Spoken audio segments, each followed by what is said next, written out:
Tudo da Canção Nova em um só lugar. Canção Nova Play. Quando se fala em biotecnologias, se tem que fazer um pequeno histórico, sobretudo até 1970. Em 1945, uma vez passada a Segunda Guerra Mundial, foram muitas as descobertas em volta das novas tecnologias. Alguns podem dizer que foi um exagero, outros podem afirmar que foi um descalabro, outros podem dizer que foi o pior que pode ter acontecido para o século XX e século XXI. O que nós temos que ter profundamente claro, e é aquilo que eu insisto no curso de medicina e no curso de teologia, quando abro este espaço de diálogo com os estudantes, é que o termo biotecnologia não era conhecido até a metade dos anos 70.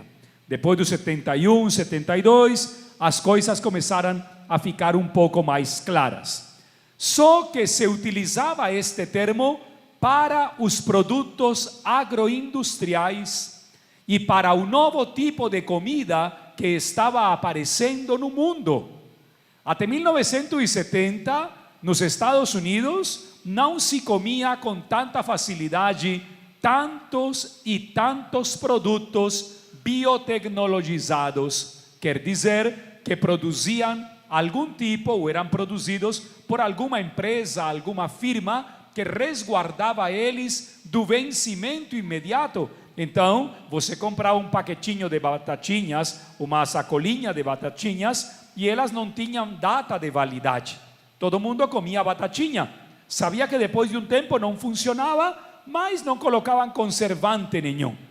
Depois dos anos 70, começa uma nova forma de entender a alimentação e aparece um termo chamado micro-organismo dentro da alimentação. Como fazer com que esses novos alimentos possam trazer ajuda para a vida humana? Os resultados não foram tão positivos, mas isso não me cabe a mim julgá-lo neste aprofundamento. Clica, por favor. Olhando para este quadro que apresento para vocês, é muito importante rever o que 40, 45 anos atrás se via.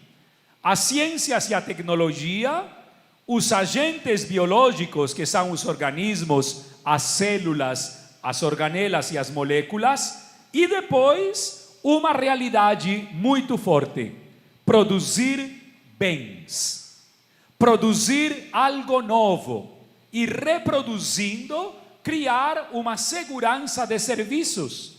Depois dos anos 70, entre os 70 e os 78, se iniciou uma pesquisa profunda que ninguém imaginava que iria dar tal resultado. Em 24 de setembro de 1978, nasce a primeira criança proveta.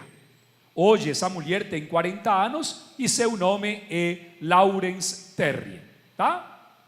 Assim, a biotecnologia se situa como um conjunto de técnicas que, em primeiro lugar, permite à indústria farmacêutica cultivar novos micro-organismos.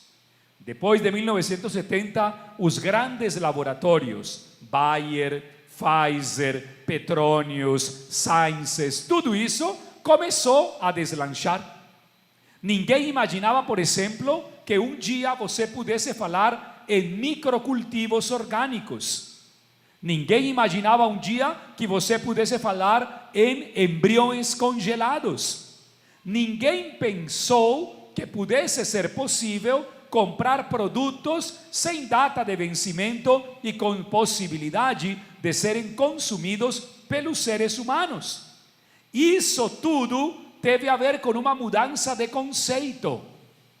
Muitos dos que estamos aqui sentados não temos capacidade para avaliar o controle do processo. O que é pior, muitos dos que aqui estamos sentados nos estamos alimentando biotecnologicamente. Por quê? porque não temos mais tempo de ter uma refeição sadia, normal, orgânica, como se está falando no mundo de hoje. Mas apareceu uma problemática que é aquela, clica por gentileza, obrigado. Apareceu uma problemática maior que é aquela que está nos tomando tempo durante este aprofundamento: a engenharia genética. Durante 20 anos venho trabalhando esta realidade tão forte e ao mesmo tempo tão exigente. Como foi que passamos do método natural aos métodos artificiais?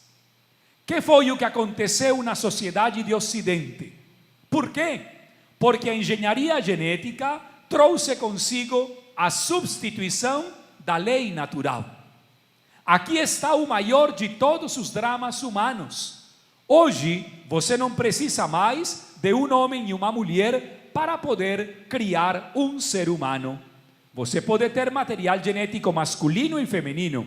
Você pode implantar, mas você não tem necessidade mais do conceito relação. E essa engenharia genética trouxe consigo um problema muito maior na vida cotidiana, que foi a desproporção hormonal. Este seria um tema muito bom para vocês trabalharem com médicos especialistas. Quando voltem para suas cidades, quando vocês voltarem para os seus lugares de origem, convoquem um excelente médico, uma excelente médica e convide eles a entrar neste diálogo. Qual é o verdadeiro sentido da engenharia genética?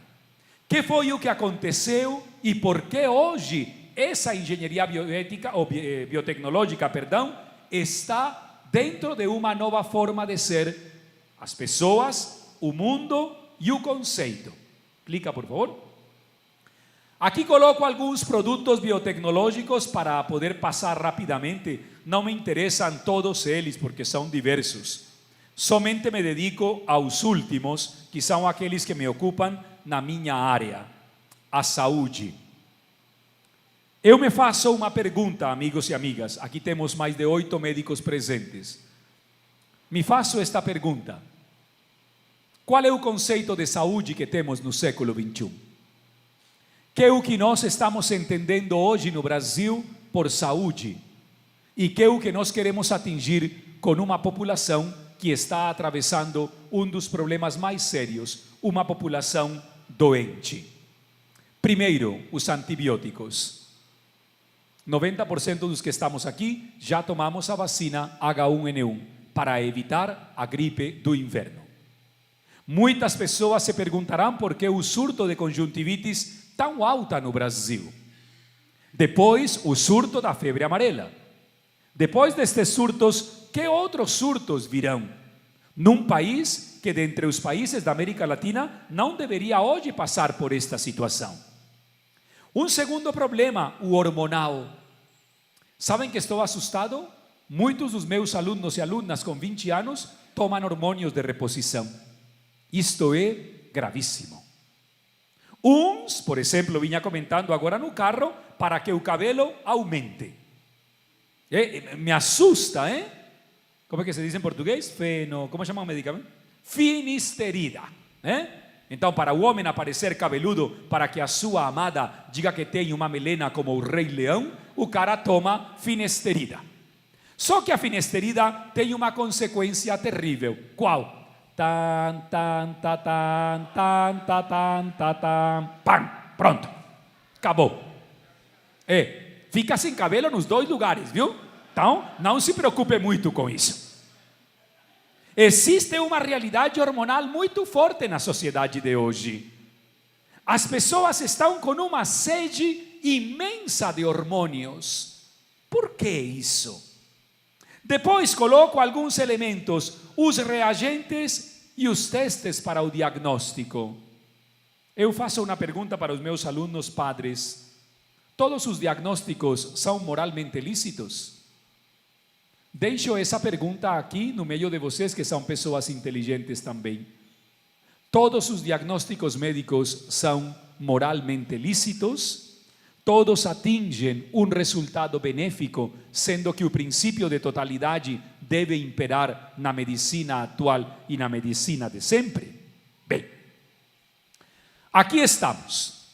Humane Vitae perante uma realidade chamada engenharia genética, ou a famosa técnica do DNA recombinante. É muito frequente perceber hoje e encontrar hoje casais que dizem com toda a grandeza da sua linguagem: a natureza não nos deu um filho. Deus não quis que nós fôssemos pai, mas nós vamos fazer de tudo para ter um filho. Esta mentalidade não a condeno, simplesmente me preocupa. Hoje, mais do que nunca, estão sendo isolados alguns elementos genéticos dentro da pesquisa. Um deles, talvez, aquilo que atualmente mais problema está trazendo, é que não é um ou dois embriões. São muitos embriões, são muitos espermas, são muitos óvulos. Quanto se paga por um... Aliás, vou mudar a pergunta. Quanto se investe por um projeto genético hoje para poder criar ou para poder estabelecer um cultivo de futuras crianças que vão nascer? Volto à minha pergunta da manhã. Onde estão os embriões inviáveis? Desapareceram?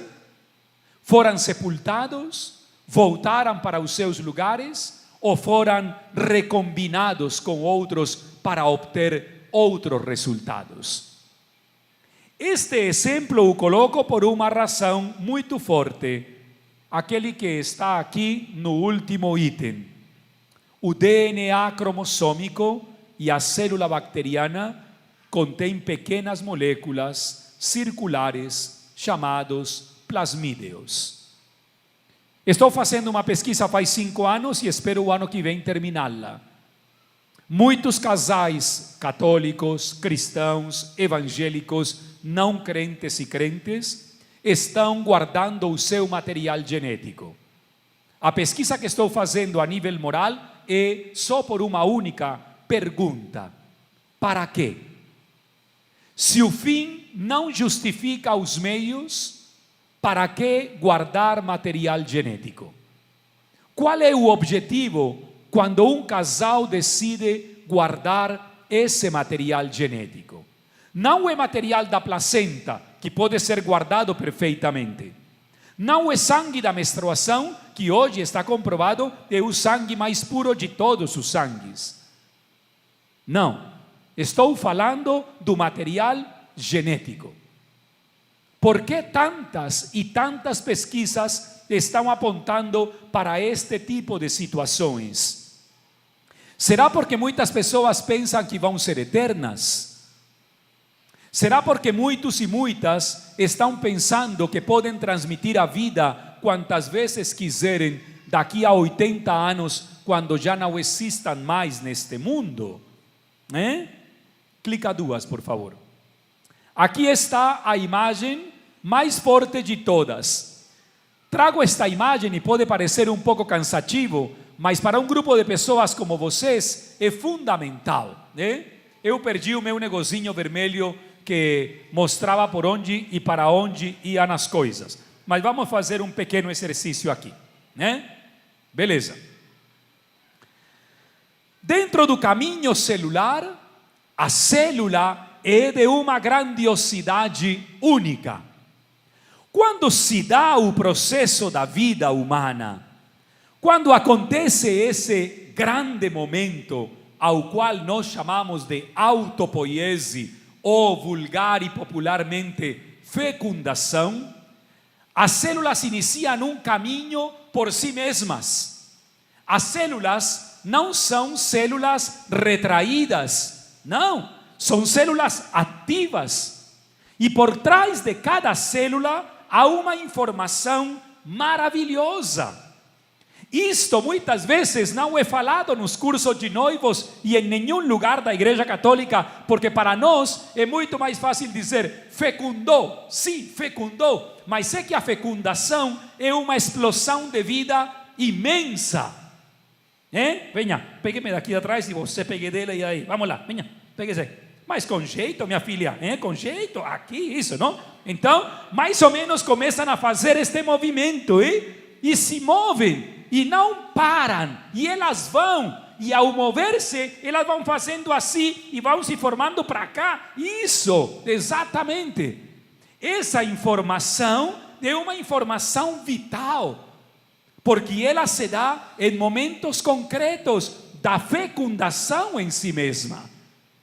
Me inscrevi para ver se me chamam na audiência pública de Brasília, para poder falar pelo menos que a autopoiese é um fato real, não é cristão, não tem nada a ver com Cristo Jesus, mas é um fato biológico essencial, e por isso você não pode aprovar o aborto, porque o elemento autopoiético é aquele que faz com que cada célula se mova de uma forma particular e nos faça ser o que somos. Isso é essencial para a vida humana. Se nós perdemos de vista isso, então nós entramos em sérios problemas. Qual o primeiro? Todos juntos, transgênicos. Não ouvi ninguém. É grave, viu? Por isso alguns temos corpos de baleia, por causa dos benditos transgênicos. Já entraram em casa e ficaram. Abre para mim. Já entraram em casa e ficaram. Hoje, muitos de nós só comemos feijão transgênico. Obrigado. Arroz transgênico. Azeite transgênico. Comida transgênica. Como você saber qual é a diferença? Eu não sei. Eu, infelizmente, não sei. Porque no mundo no qual nos encontramos, os transgênicos entraram. Geneticamente, muita coisa foi modificada. Então você encontra um mamão. O outro dia, num supermercado chique de Londrina, fui fazer o mercado da minha casa e encontrei um mamão grandíssimo. E a moça veio imediatamente e falou: não tem carocinho dentro. Ah, é? É transgênico.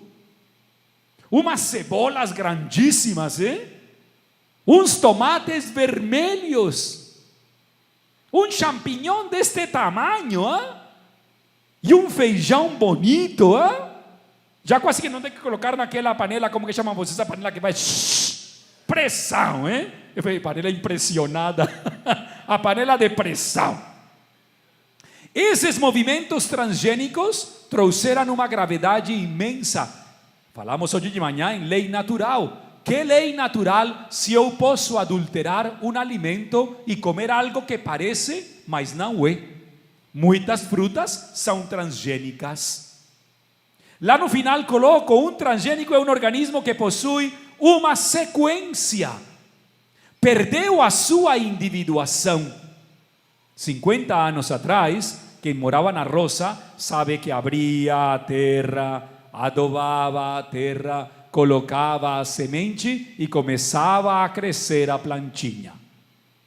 No meu país nós comemos muito porco em quantidade, por isso eu sou assim, tá? Que na Colômbia comemos muito porco mesmo. Sabem o que?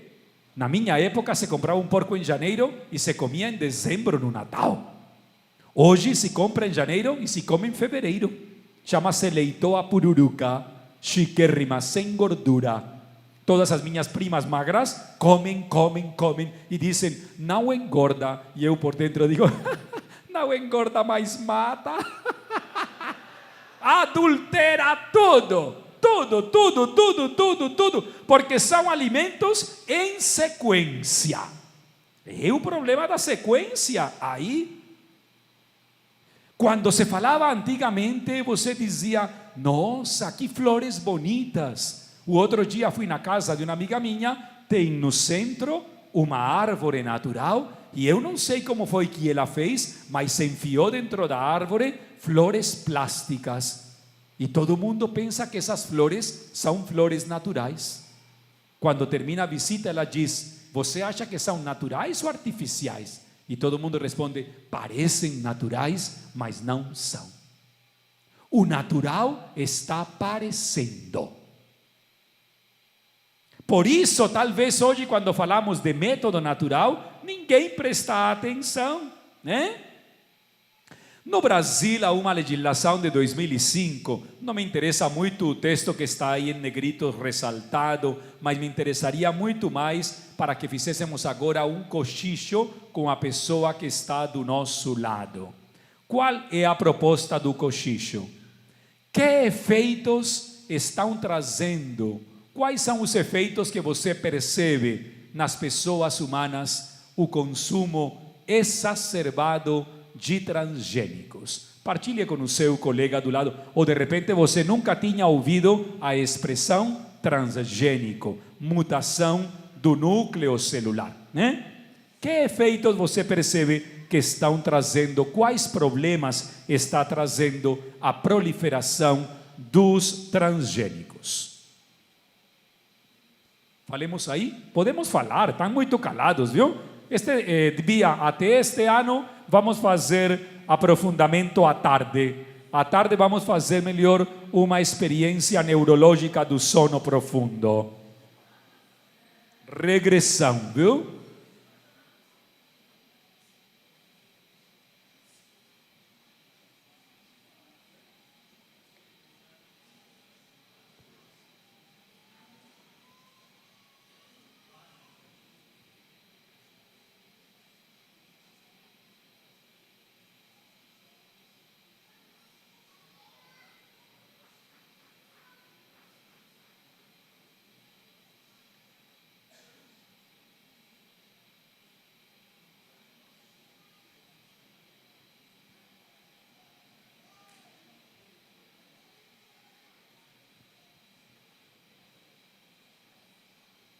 Estão falando baixinho, vocês estão com sono mesmo, hein?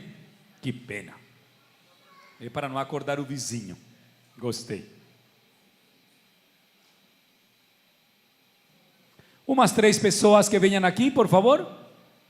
Que sabia você dos transgênicos? Ou se você percebe que está tendo algum efeito a proliferação do uso destes organismos geneticamente modificados. Quem vem aqui? 3 pessoas? Vem tu? 2, isso. Beleza, assim é que eu gosto, viu? Assim eu gosto. Gente disposta. Primeiro, nós estamos percebendo a obesidade. Obesidade, nós sabemos que tem várias doenças. Obesidade desse transgênico que nós estamos usando, especialmente na nossa juventude. Nós sabemos que Estados Unidos está mais ou menos 65% de obeso. Brasil, nós já estamos chegando a 42%. Tudo em função disso que o padre está falando. E a partir daí vem as outras consequências, que são as nossas doenças, que vai atacar o rim, o fígado e vai por aí afora, acabando com o ser humano. Obrigado, muito obrigado. A gente partilhava ali, padre, e a gente falava da disposição. Vai chegando o final do dia, o final da semana, a gente vê muitas pessoas que só trabalham em estudo, muito cansadas, aí vão no médico, coloca mais um suplemento, vitaminas, né? Partilhava com a minha esposa que a semana que eu consigo comer mais salada, alimentos mais saudáveis, tenho mais disposição. Agora, quando você está sempre comendo lanche, comendo errado, ou aquelas comidas bem processadas, o cansaço é maior, nossa disposição diminui bastante quando a gente se alimenta errado. Quando o senhor comentou com relação à plantação, né, eu sou de Minas, então, né, Minas naturalmente é esse estado agrícola. Eu lembro na minha infância, quando o meu pai colhia as plantações, separava aqueles grãos mais robustos para a plantação do ano seguinte. Hoje ele continua sendo produtor rural, mas ele já não consegue fazer isso. Ele precisa pegar um financiamento, comprar a semente própria para poder fazer a plantação germinar. Então, aí entra muito, né, claramente a questão financeira, de às vezes o produtor rural não ter a condição, mas se endivida para que tenha aquele produto na roça, ele precisa ir lá pegar o dinheiro para comprar aquela semente porque senão já não consegue mais ter a plantação. Oi, claro, melhor ainda, vem cá. Assim que é bom, assim que eu gosto, viu? Para que vocês vejam, hoje de manhã falaram 3 mulheres e agora 4 homens. Que coisa boa, cara. Muito. Vamos lá, rapidinho. Tá falando a respeito de engravidar, né? Faz 10 anos que eu e minha esposa estamos tentando engravidar e a gente não achava a causa do motivo de não poder engravidar. Viemos para São Paulo e fizemos alguns exames com a doutora Gisela e ela passou uma reeducação alimentar para mim e para minha esposa.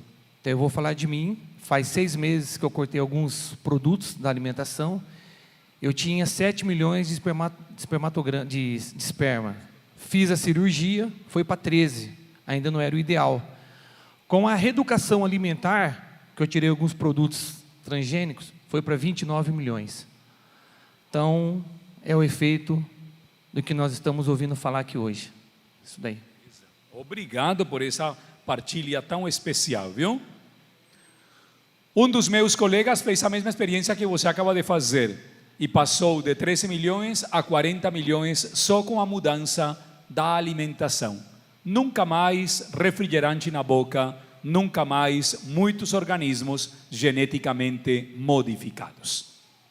As consequências não sou eu quem as estou avaliando. É a sociedade que nos está apresentando uma situação muito crítica. E a mais crítica de todas é falar de uma encíclica que promove a lei natural num ambiente que não aceita mais a lei natural. As coisas mudaram. A pergunta para mim e para você que estamos neste aprofundamento é se nós estamos dispostos a apresentar realidades tão maravilhosas como aquelas que apresenta a própria natureza, resgatando o conceito do natural e começando a colocar um pouco de lado, se não bem distante, o conceito do artificial. Porque o artificial entrou, ficou, vai ficar e vai ficar cada vez mais. Veja bem, eu trago aqui um só exemplo. Não trago mais nada porque não vale a pena entrarmos muito nisso. Os insectos. Para ninguém é um mistério que hoje você pode criar um inseto num laboratório. Isso pode ser feito de 1000 maneiras. O que acontece é que as senhoras bactérias estão aqui. Aí. Digamos que esta é uma senhora bactéria. Bonita, frondosa, tá. Em volta desta bactéria começam a aparecer diversos vírus. E para atacar esses vírus, giram esta bactéria por todos os lados, até encontrar uma resposta suficientemente, entre aspas, eticamente, entre aspas, e humanamente, entre aspas, factível, para que esta bactéria desapareça. Tiram ela daqui, ela desaparece, todo mundo fica feliz, sorrindo, contente, mas desta que não se vê, 30.000 aparecem invisíveis aos nossos olhos. Estou me fazendo entender? Sim ou não? Esse é o problema que estamos enfrentando quando tentamos aplicar a Humane Vitae nos casais. O casal prefere 1000 vezes mais utilizar a engenharia genética porque é rápida, entre aspas, é efetiva, entre aspas, é imediata.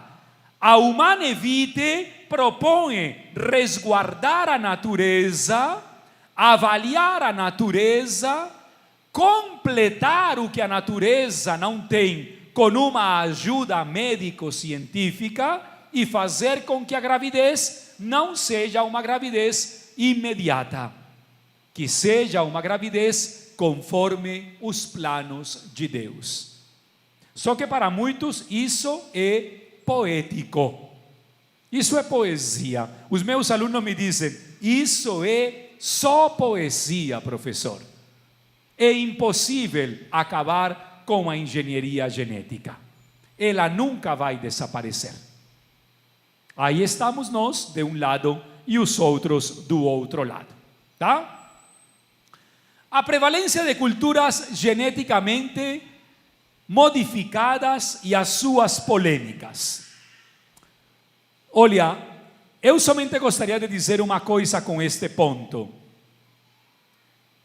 Não sei quantas serão as hectares no Brasil ou as fanegadas de terra no Brasil cultiváveis. Não sei qual será o número de hectares e fanegadas que são agronomicamente modificadas. O único que eu posso afirmar é que a biotecnologia em questão de modificação já ninguém tem como detê-la. Nós não temos condições de dizer isto vai parar amanhã depois do aprofundamento. Não, seria falso. E se nós decidimos outra coisa, vamos ter que inventar outro planeta. Porque a Terra hoje vive, como acaba de dizer o nosso amigo mineiro, vive dos cultivos organicamente modificados. Que vai dar de tudo isso? Digo mais uma vez, eu não sei. Sei que tem uns impactos. O primeiro dos impactos, talvez o mais forte de todos. Em 1998, um grande pesquisador, Arpad Pusztai, e a sua equipe lançaram o pânico na Europa total. Por quê? Porque ele demonstrou claramente nas suas pesquisas que a batata transgênica traz consigo uma problemática seríssima. Qual? A lectina. Talvez isso que você estava dizendo, meu amigo, do cansaço, já seja uma grande proporção daquilo que alguns alimentos podem causar em nós. Davam essas batatas transgênicas em laboratórios para ratos e os ratos não caminhavam mais. Os ratos ficavam parados. Depois deram essas batatas aos mamíferos e os mamíferos começaram a não produzir mais nenhum tipo de movimento dentro de si. Existem diversas situações, sobretudo hoje, quando o Papa na Laudato Si criticou profundamente a comunidade científica devido a estas alterações. Já ninguém tem controle sobre isso. Os resultados governamentais ou não governamentais não dependem absolutamente da nossa pesquisa nem do nosso trabalho. Vamos lá. Ao segundo, fatores socioeconômicos. A Humanevite diz uma coisa muito especial. Vamos ler todos juntos, já que o grupo que preparou nos deu o texto em mãos.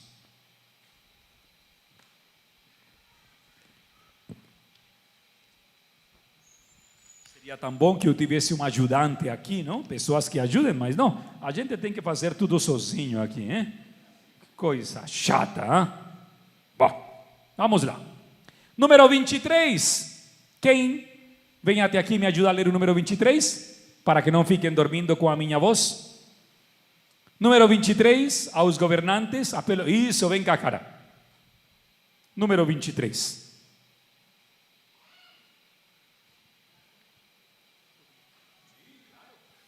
Nós queremos dizer aos governantes que são os principais responsáveis pelo bem comum e que dispõem de tantas possibilidades para salvaguardar os costumes morais. Não permitais que se degrade a moralidade das vossas populações. Não admitais que se introduzam legalmente naquela célula fundamental que é a família, práticas contrárias à lei natural e divina. Existe uma outra via pelo qual os poderes públicos podem e devem contribuir para a solução do problema demográfico. Fica aqui.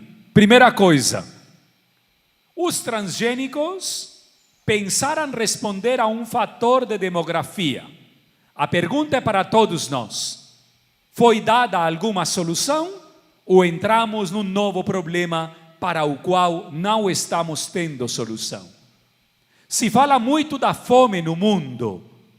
Se fala muito da carência de alimentos em muitos lugares do mundo. Mas quase ninguém fala da quantidade de produtos transgênicos que são jogados nos países menos favorecidos. Muitos países da África só recebem cereal transgênico, se alimentam com milho transgênico e a sua vida e a sua forma de ser é transgênica. Sabem uma coisa que me impactou uma vez? Tive a oportunidade de dar um curso no Seminário Maior de Nigéria. Impressionante. Nairobi é uma cidade tanto quanto São Paulo. É uma cidade fantástica, com tantas realidades diversas. O reitor do seminário, na janta, quando foi se despedir de mim, me diz: sabe uma coisa? Vocês, os brancos, pensam que nós somos animais em si. Por quê, padre? Muitas companhias americanas brancas, europeias brancas, vêm na África e deixam os containers de contraceptivos. Aqueles contraceptivos que eles não utilizam mais lá nos seus países. Para nós servem, para os brancos não funcionam mais. Veja a desproporção que vai criando mentalidades impressionantes. É uma situação muito crítica, sabem? Porque se abriu um espaço para o diálogo. O texto é de 1968. Se passaram 50 anos e agora estamos com um problema ainda maior, as incidências dos problemas sociais e dos problemas econômicos. Continuemos. É a via de uma política familiar providente, de uma sábia educação das populações que respeite a lei moral e a liberdade dos cidadãos. Estamos absolutamente cônscios das graves dificuldades em que se encontram os poderes públicos a este respeito, especialmente nos países em vias de desenvolvimento. Dedicamos mesmo as suas preocupações legítimas à nossa encíclica Populorum Progressio. Mas, com o nosso predecessor, João 23, repetimos: estas dificuldades não se podem vencer recorrendo a métodos e meios que são indignos do homem e que só encontram a sua explicação no conceito estritamente materialista do mesmo homem e da vida. Segundo elemento, este ponto é para sublinhar e para trabalhá-lo 1000 vezes se for necessário. Nós não podemos responder como Sartre propôs e víamos hoje de manhã. Responder a um mal com outro mal maior ainda. Temos que procurar uma via que não tire, não acabe, não destrua a dignidade da pessoa humana. Claro que sabemos que a responsabilidade não é só do poder público, mas nós, membros da comunidade eclesial, estamos chamados a procurar também outra via. Perdoem que seja tão incisivo neste ponto, mas já que vocês foram tão honestos comigo, eu quero ser igualmente honesto com você. Se você trabalha com um grupo de noivos e noivas que vai casar, e numa tarde na qual você trata o manevite, você não aborda este assunto, que outro assunto você pretende ou espera abordar? Porque as desproporções cada dia são maiores. Não sei se estaremos todos aqui no Brasil e na Terra, daqui a 50 anos. Eu não sei. Mas lanço a pergunta: como serão os casais brasileiros do ano 2068? Como? Como será a família brasileira no ano 2068? Como e quais serão os elementos que permitam dizer, daqui a 50 anos, faz 100 anos, escreveram uma encíclica que estava resgatando a dignidade da natureza, mas hoje, em 2068, ninguém fala do natural. É essa a minha preocupação. E essa preocupação não é desonesta. Não estou pretendendo que ao sairmos amanhã, como acabo de dizer, nós tenhamos 1000 respostas. Mas cada um de nós vive em um meio concreto. Amigos e amigas, o fim não justifica os meios.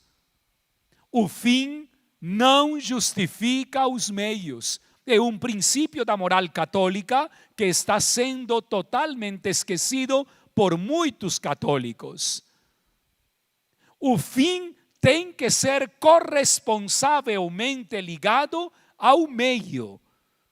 Paulo Escobar, na Colômbia, é um Deus para muitos, porque fez casas, porque fez hospitais, porque fez escolas.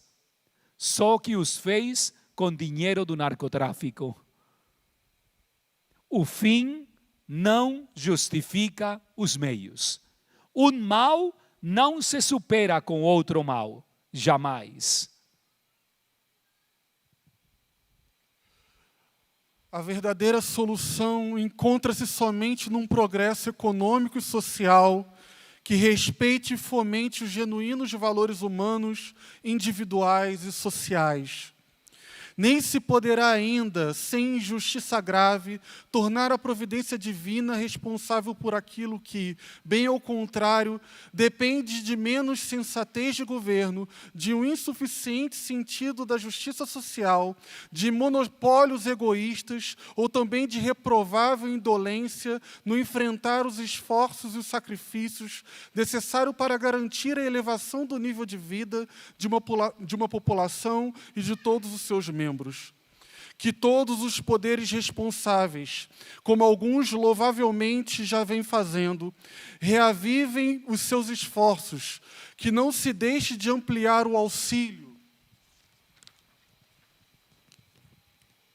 mútuo entre todos os membros da grande família humana. É um campo ilimitado este que se abre assim à atividade das grandes organizações internacionais. Beleza. Para encerrar esta discussão, é também utilizado o argumento, como acabo de dizer, de que o cultivo de transgênicos poderia reduzir o problema da fome no mundo, especialmente dos cereais. Se você ainda não leu, leia a obra de Amartya Sen, Prêmio Nobel de Economia, excelente.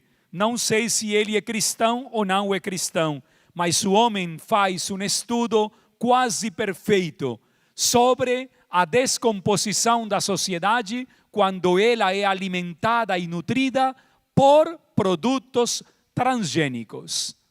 Como as pessoas começam a perder a vontade de viver e especialmente de viver no mundo no qual cada um deles se desenvolve. A lei natural ficou para trás, os organismos foram modificados e agora se abre uma porta que me produz pânico. Clica, clonagem. Isto me está assustando. Nestes 5 anos de pesquisa sobre a clonagem, eu não tenho muito a dizer porque tenho medo. Isto me produz medo. Tenho feito de tudo para tirar o medo, mas não me acalmo, porque é uma realidade muito delicada.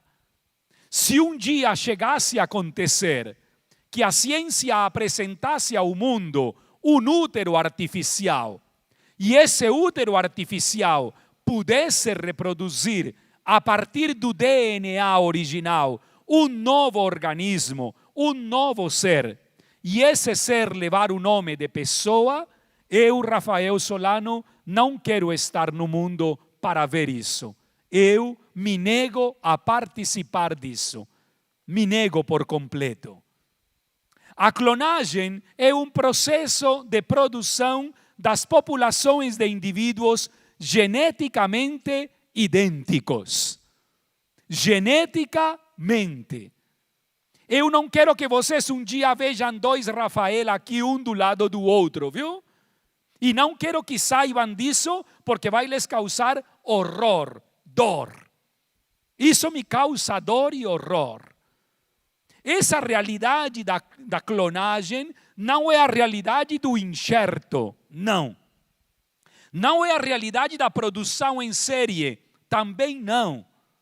Essa clonagem molecular de células ou de novos organismos é aquela que genericamente vai se referir à produção de várias cópias do produto. Como vai ser? Não sei. Alguém me disse o outro dia na universidade que no Brasil teve uma novela que chamava-se O Clone.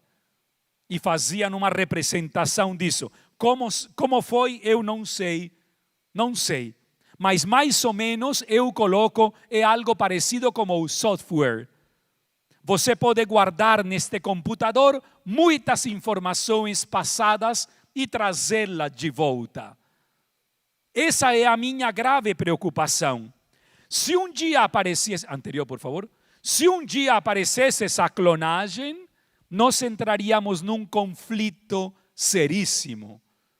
Me estou fazendo entender, estou dizendo a minha preocupação para vocês, sim ou não? Estão sentindo por que tenho medo? E por que não reagem? Alguém pode reagir, por favor? Ninguém se anima a reagir um pouco, não tem medo. Isso não lhes produz medo? Ou será que eu estou ficando louco? Estou angustiado. É angustiante, sim, senhora. Essa é uma coisa que me angustia. Tenho me tentado fornecer de muitas obras de Søren Kierkegaard, o pai da filosofia da angústia. Søren Kierkegaard diz que o marido não pode dizer para a mulher 24 horas ao dia, te amo, te amo, te amo. Porque na hora menos pensada, a mulher ou enlouquece ou o mata. Mas isso me cria angústia. Gente, estou angustiado. Não é brincadeira. Hoje os coreanos afirmam que já fizeram a primeira clonagem humana. Os italianos afirmam que já fizeram a primeira clonagem humana. Não é um androide. Não é um androide. Não é que meu celular é Samsung e eu faço um androide e chama-se agora iPung. Não, não, não, não, não. Não é mescla nem mistura de iPhone com Samsung. Não. É uma cópia de uma raiz original, a qual vai ter um nome próprio e exclusivo de pessoa. Com todas as características do Rafael, com toda a formação cromossômica do Rafael, mas não é o Rafael. Não tem alma. Não tem alma. Não tem. Alma não tem.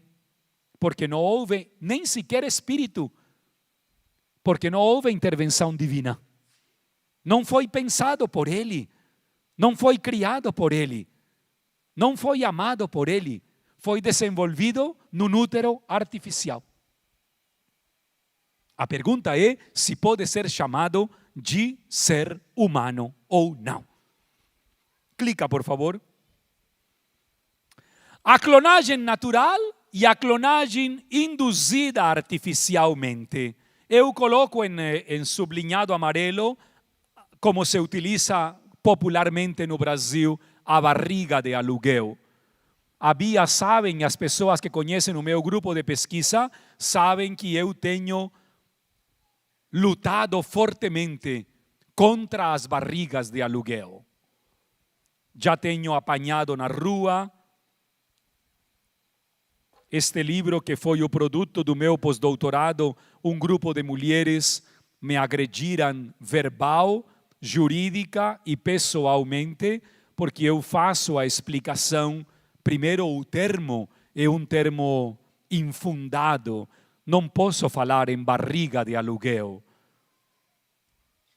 A gestação não é um aluguel de 9 meses. Nenhuma mulher pode transferir o seu amor materno para outra, dizendo, carregue dentro do seu útero o meu filho, que depois de nascido será das duas. O problema da inseminação artificial heteróloga hoje é um problema que eu combato fortemente.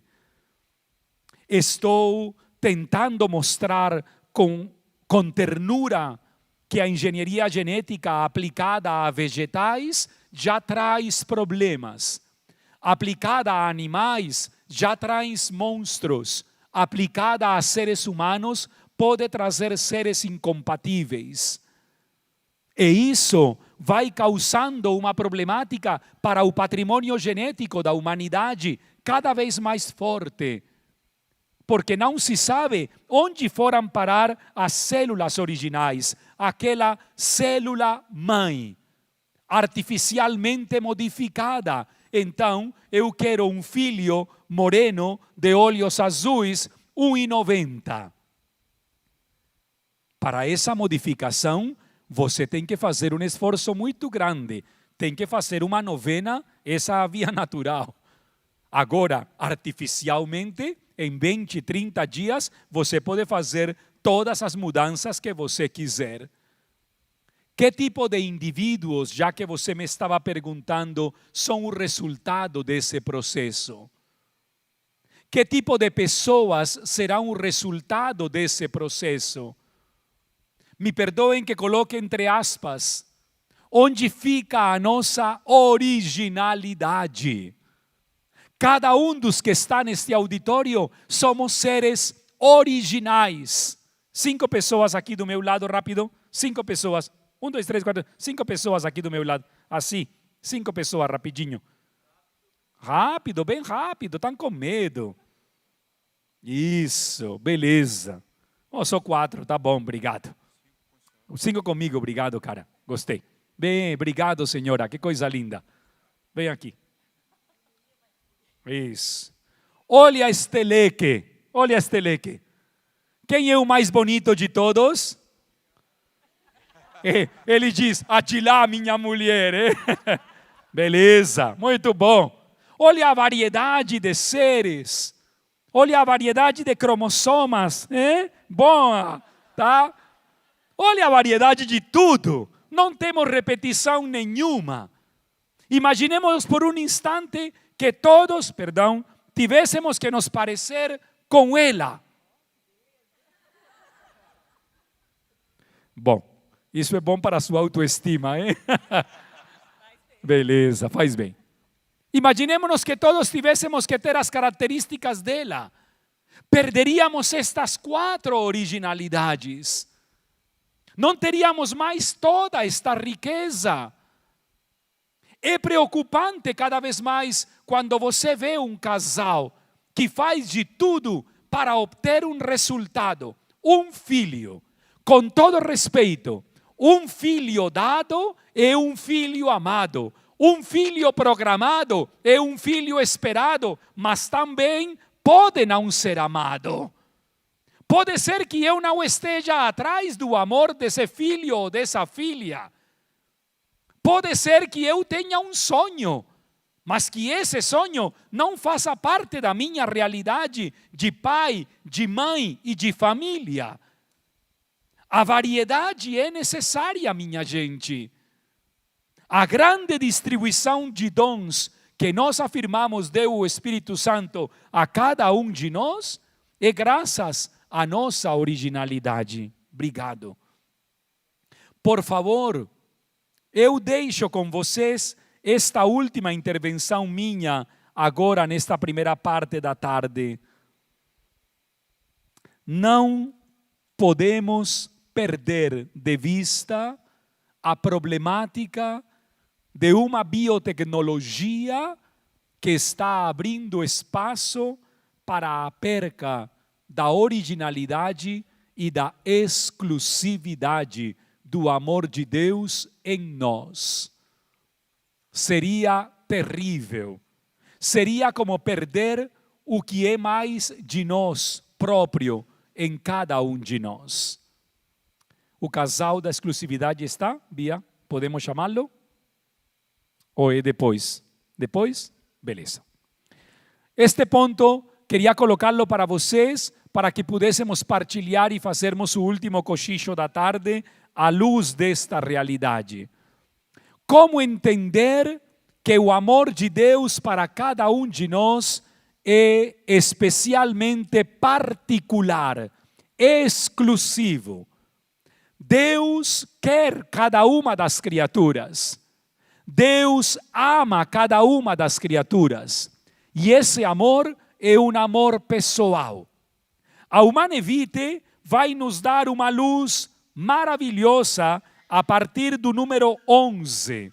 Nós fomos hoje de manhã até o número 10, agora vamos entrar no número 11.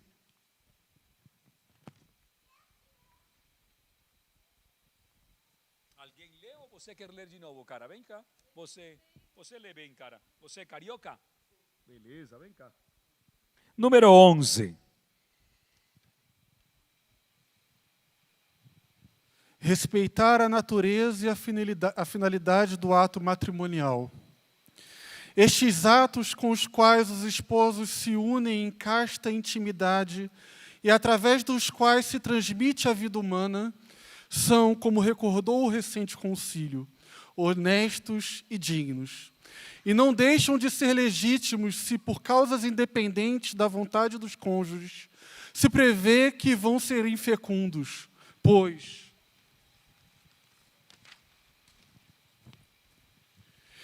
que permanecem destinados a exprimir e a consolidar a sua união. De fato, como atesta a experiência, não se segue sempre uma nova vida a cada um dos atos conjugais. Deus dispôs com sabedoria leis e ritmos naturais de fecundidade, que já por si mesmos distanciam o suceder-se dos nascimentos, mas chamando a atenção dos homens para a observância das normas da lei natural, interpretada pela sua doutrina constante, a Igreja ensina que qualquer ato matrimonial deve permanecer aberto à transmissão da vida. Completamente diferente daquilo que muitos dizem, o número 11 é de uma beleza insondável. Em nenhum momento o magistério da igreja está afirmando que todos os atos unitivos do casal darão como resultado uma vida humana. Mas, por trás de toda a vida conjugal, sempre há um espírito maravilhoso que convida os casais a estarem abertos à vida. Essa é uma diferença abismal. Porque no início, quando saiu a encíclica, todo mundo dizia, e o Papa fez mais uma vez um comentário, voltando da viagem de Manila, 2 anos atrás, quando teve o encontro com as famílias, lá nas Filipinas. O Papa Francisco, na sua simplicidade, dizia, nós não estamos promovendo filhos como os coelhos. Nós não queremos que os católicos tenham filhos por tudo quanto é canto. Em nenhum momento a Humane Vitae propõe isso. O que a Humane Vitae propõe é que cada casal, na sua vida conjugal, esteja aberto à vida. Se abra para essa realização da transmissão da vida. E diz mais uma vez, a igreja ensina que qualquer ato matrimonial deve permanecer aberto à transmissão da vida. Qualquer ato matrimonial. Talvez por isso, muitos casais hoje estão atravessando sérias dificuldades quando chega a hora de esperar os filhos. Gostaríamos que você, para o programa de TV desta noite, deixasse aqui com a Márcia as suas perguntas, sobretudo nestas duas realidades que apresentamos de manhã e agora à tarde, para podermos preparar depois também para aqueles que vão interagir conosco através da internet e através da canção Nova Play. Porque são pessoas que não puderam estar esta noite aqui, mas de repente têm a mesma pergunta que você tem. Então agora no intervalo, quem tiver um tempinho, faça uma boa pergunta, deixe aqui com a Márcia. Tudo da Canção Nova em um só lugar. Canção Nova Play.